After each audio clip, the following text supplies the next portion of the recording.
Saya juga digoyang-goyang lagi, digoyang rumahnya itu, digoyang krekat.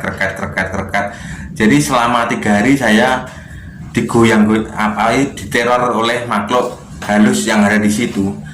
Anda boleh percaya, boleh tidak. Kalau tidak percaya, Anda silakan datang ke Desa Perung, silakan tanya kepada Pak Mail, itu saksinya itu orang pertama yang saya ceritakan. Dan kata Pak Mail emang bener adanya, kalau di dalam hutan itu banyak sekali makhluk halus.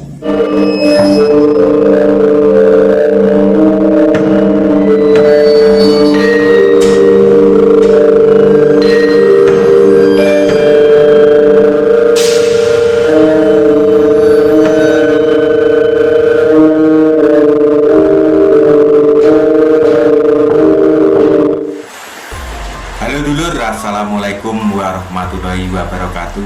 Masih bersama dengan saya Bang Jo TV. Jadi untuk video kali ini saya akan membahas tentang kisah perjalanan saya waktu merantau.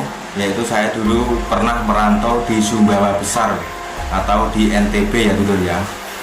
Jadi saya akan menceritakan kisah misteri atau kisah horor waktu merantau di daerah Sumbawa, menceritakan sedikit pengalaman saya dan berbagi kepada para penonton. Semoga kisah saya ini bermanfaat dan Anda bisa mengambil baiknya aja, kalau yang buruk jangan diambil dulu ya. Oke dulur, dulu saya itu pernah merantau ke Sumbawa Besar ya. Yang pertama saya kisahkan itu pertama kali di Utan atau Utan, Kecamatan Utan, Kelurahan Motong di Sumbawa Besar. Tepatnya di Kampung Atas ya, Pasar Motong ya, kampung dekat Pasar Motong. Yaitu dulu saya bekerja sebagai operator klaser atau mesin pemecah batu dan juga sebagai tukang las bersama paman saya. Saya menjadi yang di hutan, saya menjadi partner kerja saya itu adalah paman saya, atau kalau orang Sumbawa menyebut orang Jawa yang lebih dewasa itu sebutan paklik. Uniknya itu di Sumbawa Besar itu menyebut orang Jawa yang lebih dewasa, kalau orang laki-laki disebut paklik. Saya juga dipanggil sama anak-anak kecil di Sumbawa Besar sana itu juga disebut Paklik ya, panggilannya Paklik. Mau kemana Paklik? Itu lucunya. Yaitu tepatnya kerjaan saya itu di pinggir kampung, di atas desa Kampung Motong atau Kampung Atas menyebutnya orang sana itu, di hutan. Jadi pengalaman misteri saya di sana dulu itu, kalau di sana kan rumahnya kan panggung dulu ya, rumahnya panggung, jadi takutnya itu banyak binatang buas. Jadi rumahnya itu harus dibuat panggung tempat mes saya. Tapi sebelum ada rumah panggung yang didatangkan dari perusahaan, ya di dalam tenda, tidur di dalam tenda bersama paman saya itu selama 3 bulan. Sebelum proyeknya dimulai, saya berdua sama paman saya itu cuman berdua, karyawannya masih berdua. Kita datangkan dari Jawa untuk merakit mesin klaser atau mesin pemecah batu di sana. Jadi pengalaman misteri saya itu, karena lokasi kerjaan saya di pinggir sungai dan di hutan, jadi otomatis banyak sekali penuh misteri gitu. Dan pengalaman misteri itu nanti bila teman-teman dari Sumbawa, jika teman-teman dari Sumbawa Besar atau orang hutan itu orang kecamatan hutan ya, bukan orang hutan yang, mohon maaf, bukan yang gantungan di atas pohon gitu ya. Itu buat teman-teman atau Kampung Atas yang menonton dan masih mengenali wajah saya, silahkan komen di bawah ini. Ceritanya begini dulu. Pas hari pertama saya tinggal di dalam tenda itu, pengalaman misteri, mungkin alamnya gaibnya sana itu masih berkenalan. Jadi pertama itu saya melihat sesosok manusia tinggi banget itu jalan di dekat kerjaan saya itu. Itu pengalaman yang paling mengerikan bagi saya ya. Itu pengalaman di hutan itu, dan saya sering mencium bau wangi-wangian di situ. Itu tempatnya di kampung atas itu.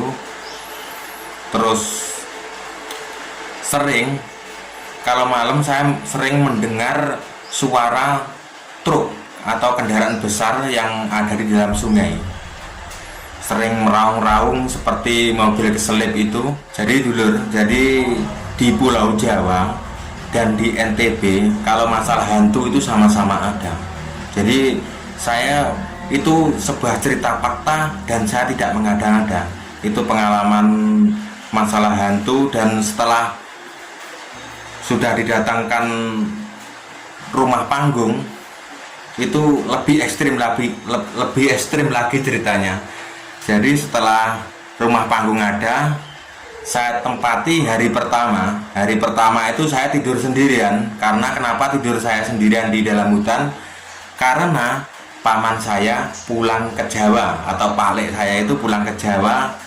Di Jawa itu sekitar 1 minggu. Jadi saya otomatis ditinggal sendirian di situ. Dan pengalaman pertama bersama rumah panggung di Sumbawa itu adalah rumah panggung saya itu digoyang oleh makhluk gaib. Otomatis saya ketakutan dulu, saya tidak bisa tidur. Saya kalau mau lari kemana?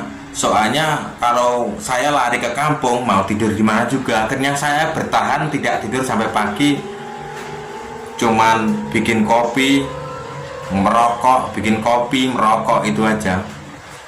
Itu pengalaman yang di kampung Motong, desa Kecamatan Hutan ya.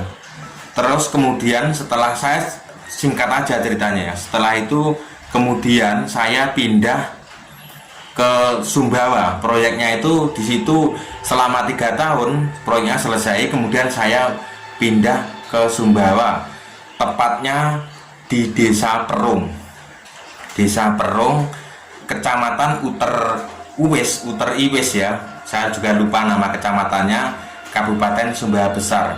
Itu tidak jauh dari kota, tapi masih juga di dalam hutan lagi, di samping Desa Perung.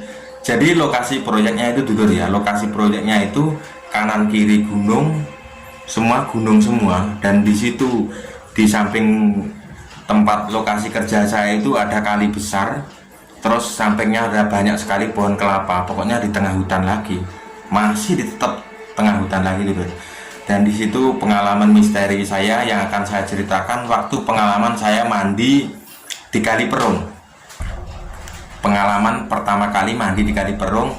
Jadi kalau di proyek itu mandinya ya di kali, karena tidak ada sumur di situ ya. Saya mandi di Kali Perung sekitar jam 5 sore, hampir maghrib itu saya mandi sendirian karena palek saya belum mandi. Terus saya mandi sendirian, dan pengalaman yang membuat saya ingat sampai sekarang itu adalah hantu seorang laki-laki, tapi wajahnya tidak begitu kelihatan karena jaraknya 10 meter dari posisi saya mandi ya. Jadi tempatnya mandi saya itu ada seperti kubangan air besar di bawah pohon bambu. Mungkin teman-teman dari Perung atau dari Sumbawa mungkin yang pernah ke situ, silahkan komen di bawah ini ya. Dan saya mandi itu tiba-tiba dari tebing atas itu orang laki-laki itu lompat ke dalam kubangan air. Otomatis saya kaget dulu ya, tapi langsung ini pundak saya langsung merinding semua.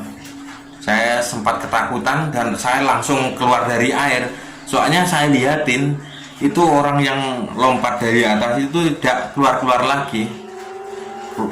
Pundak saya langsung merinding semua dulu. Saya langsung ketakutan, langsung lari ke atas. Saya cerita sama Pak Lek, ya mungkin penunggu di sini gitu aja jawabnya ya. Terus pengalaman kedua, jadi rumah panggung yang saya tempati itu kemudian kan tadi yang di hutan, terus dibawa ke situ juga. Jadi saya tidur di atas rumah panggung. Jadi pas tempat lokasi proyek saya itu, atau tempat tidur saya itu adalah bekas kampung kuno ya.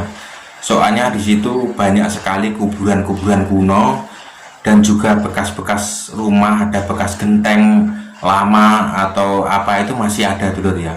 Itu lokasinya di dekat Desa Perung. Jadi mungkin katanya warga sekitar itu katanya bekas perkampungan kuno.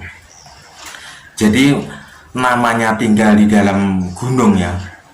Sering kalau jam 5 sore itu mendengar di dalam gunung itu sering mendengar suara orang itu ramai sekali tidur ya di dalam kebun kelapa itu, padahal bukan waktunya untuk memanen kebun kelapa, tapi suaranya itu ramai banget karena sudah sering mendengar suara-suara itu setiap sore. Jadi cuek-cuek aja, soalnya kalau ditelusuri jauh juga dari kampung, yang dekat cuman Desa Perung. Jadi seperti orang main poli tidur, tapi karena di Perung tidak ada orang yang main poli, jadi suara teriak-teriak rame itu saya juga tidak tahu, mungkin dari lereng gunung itu.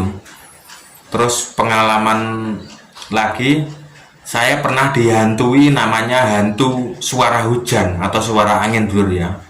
Itu waktu itu saya pas di situ juga ditinggal lagi sama paman saya atau Pak Lek sebutan orang Sumbawa, ditinggal pulang ke Ponorogo lagi.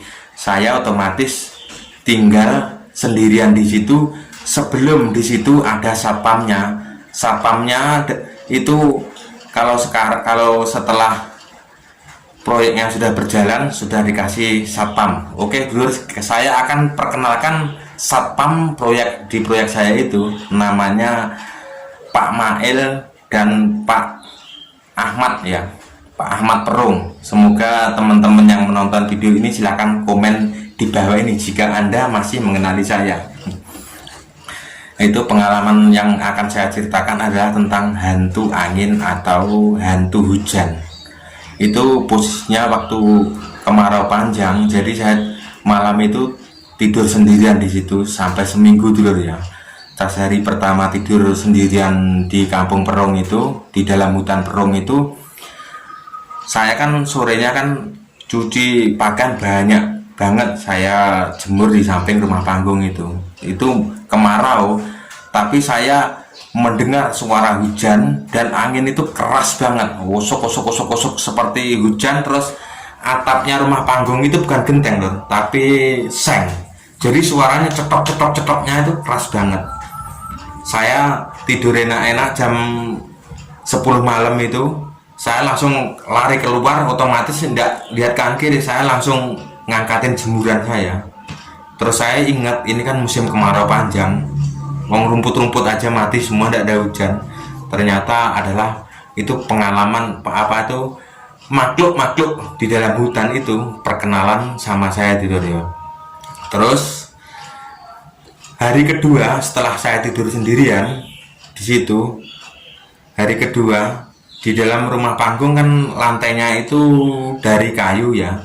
Jadi saya tidur di dalam itu sendirian. Jadi yang sekitar jam 12 malam saya mendengar seperti panci di dalam dapur saya itu ada yang buka klonteng-klonteng seperti mengambil piring.